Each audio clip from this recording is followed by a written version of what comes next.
السلام عليكم ورحمة الله، وأهلا وسهلا بكم في فيديو جديد من أرض الأساطير. فيديو اليوم إن شاء الله هو عرض وتحليل للجزء الثاني من قصة يوم الصياد Day of the Hunter، إحدى كوميكس سلسلة بريتور الخاصة بمارفل.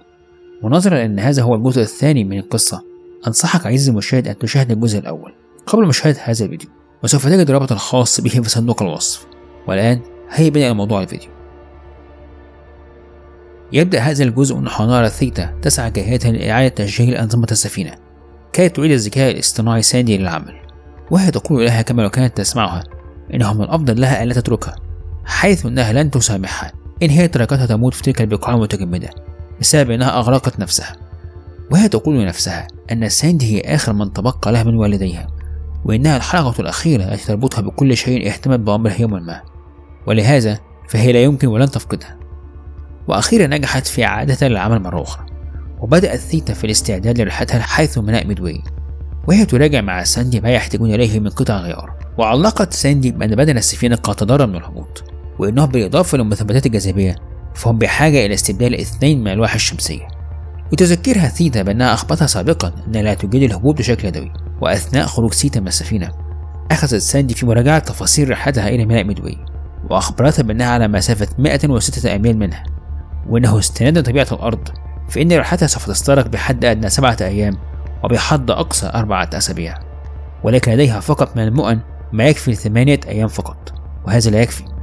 لترد عليها ثيتا بأنها تعلم هذا، ولكن ليس أمامها خيار آخر.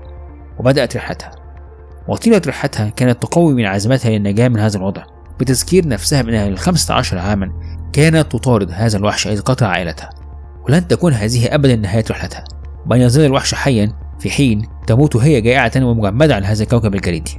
وعند اليوم الثامن نفذت مؤنها حتى وصلت اليوم 11، حيث اصطادت كائن يشبه الثور للحصول على لحمه، وهي تعتذر لها على اضطرارها لقتله، فالأمر ليس شخصيا، فإما هو إما هي. وفي أثناء الليل وأثناء طهيها للعشاء سمعت صوت ما يتوجه نحو مصدره، وصوت شخص ما يسألها لماذا ثيتا، لتجد نفسها صغيرة مرة أخرى يوم قتل الوحش عائلتها، ورأت والدتها جاثية على الأرض، وهي تسألها لماذا هربت هذا اليوم، وكيف إنها لو كانت امتثلت لأوامرهم بعدما التجول في البرية لكانوا يظلوا أحياء. لترد عليها ثيتا الصغيرة وهي تبكي وتقول أمي، كأنها ترجوها أن تسامحها. لتستدير أمها لها وقد تحول وجهها لوجه البريتور، وهي تتهمها بأنها قتلتهم. لتستيقظ ثيتا وتكتشف أنه كان مجرد كابوس، وتنفست الصعداء وهي تقول لنفسها أنها وبدا كما لو كان، عندما قطع كلامها فجأة صوت آلية ما تقترب من مكانها بسرعة، واندفعت فجأة عبر معسكرها حوامة قذفت بها بعيدا عن طريقها من فرط سرعتها، وعلى متنها 2 من الركاب أحدهما يحمل سلاحا، وهبط الشخص المسلح منها. والسائق يخبره أنه سوف يحصل على الطعام، وهو عليه أن يتولى أمر الفتاة. وأيد المسلح كلامه، وقد وضح من لكنتهم أنهم ليسوا من البشر. واتجه المسلح إلى ثيتا وأطلق النار عليها ليخترق سهم المعدني كتفها الأيسر، حيث استقر في الجدار خلف ثيتا مثبتا إياها. في ظفر اتجه المسلح إليها وهو يقول لها أن ألمها سوف ينتهي قريبا، لكن ثيتا كان لها رأي آخر، حيث أخرجت سيفها القصيب من وراء ظهرها وقطعت يده التي تحمل السلاح. في صدمة نظر المسلح إلى يده المقطوعة وهو يسقط أمامها على الأرض. في غضب ورعب قال السائق بلهجته الغريبة وقد أمسك بحقيبة ثيتا إن إصابتها لصديقه كروج ليست أمرا جيدا. وهنا قالت ثيتا له في غضب ممزوج بالألم من يضع حقيبتها أرضا، وقامت بخلع نفسها من السهم الذي ثبتها إلى الجدار. لتطارد السائق المزهور زحفها الهرب، ولكن ثيتا نجحت في الإمساك به.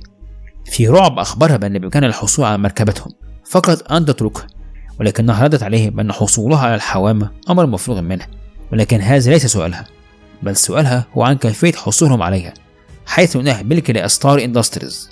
أجاب عليها كاذبا بأنهم عثروا عليها، ولكن ثيتا لم تقتنع بكلامه، وتحت الضغط أخبرها بأنهم عثروا عليها في موقع ميناء ميدواي، حيث أنه لا يوجد أحد هناك وبالتالي فلا يحتاجها أحد. واقتنعت ثيتا بكلامه، وأخبرته بأنها لديها ضمادات ومعدات طبية في حقيبتها، وبمجرد أن تأخذ ما تحتاجه لعلاج إصابتها فبإمكان الحصول على الباقي، وذلك لعلاج جرح زميله.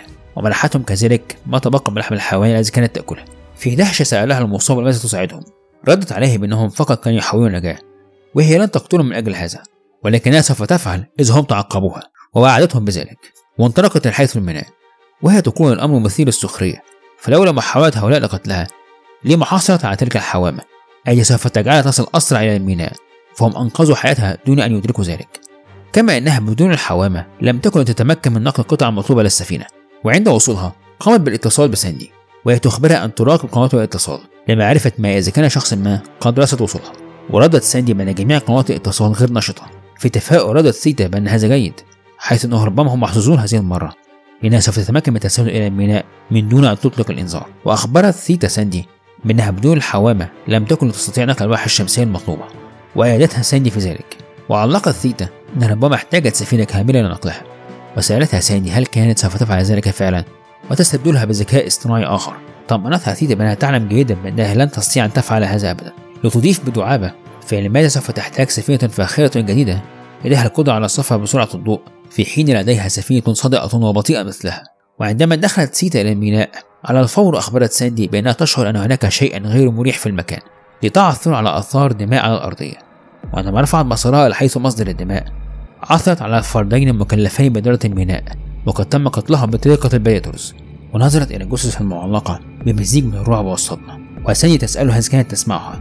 لتخرج ثيتا من صدمتها ورعبها وتجيب على ساندي بحزم ممزوج بالغضب بأن أفراد الميناء موتى وأنه قد تم قتلهم منذ قريب بواسطة أحد البريتورز. ونصحتها ساندي بأن تلقي تركيزها على مهمتها وأن تأخذ القطعة المطلوبة وتعود على الفور. إلا أنه لم يبدأ على ثيتا أنها سمعتها، فقد سيطر عليها سؤال واحد: لماذا البريتورز هنا؟ تشرح لساندي أن الأمر غريب، فهذا لا يتوافق مع نمط صيدهم، فكوكب تاسكت لا يتواجد في أي من سجلاتهم كأرض صيد، فهو كوكب متجمد وهم يحبون الحرارة، فالأمر غير مفهوم.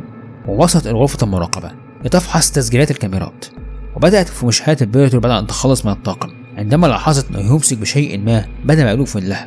وعندما قربت الصورة كانت الصدمة إنه الفأس الذي تركته وراءها بعد أن تحطم في مواجهتها مع بريتور الأخير. وركزت بصرها على الشاشة وهي لا تشعر بالبريتور إذا اقترب من خلفها. لقد وقعت ثيتا في كمين دون أن تدري. نهاية الجزء الثاني. إن الهدف الرئيسي من هذا الجزء من القصة في رأيي هو تعميق معرفتنا بشخصية ثيتا وتبيان مدى أثر كل تلك السنين من القتال والقتل عليها كإنسانة وعلى علاقتها بساندي. فأنت بالتأكيد لاحظت عزيزي المشاهد كيف لم تتحمل ثيتا فكرة فقدانها لساندي، وربما تعتقد أن هذا فقط بسبب حاجتها إليها من أجل قيادة وإدارة أنظمة السفينة، ولكن الأمر أعمق بكثير من هذا. فهي بالنسبة لها تعويض عن فقدان والديها، فهي تقول أنها آخر من تبقى من والديها، الأمر الذي يجعلك تشعر بالحزن لما وصل إليه حالها. فلا تنسى أنها في الجزء الأول كانت في صغرها معترضة على أنها سوف تقضي باقي حياتها في التحدث إلى الذكاء الاصطناعي، وها هي الآن ليس فقط تتحدث معها طيلة الوقت، بل أصبحت بالنسبة لها بمنزلة الأب والأم معا.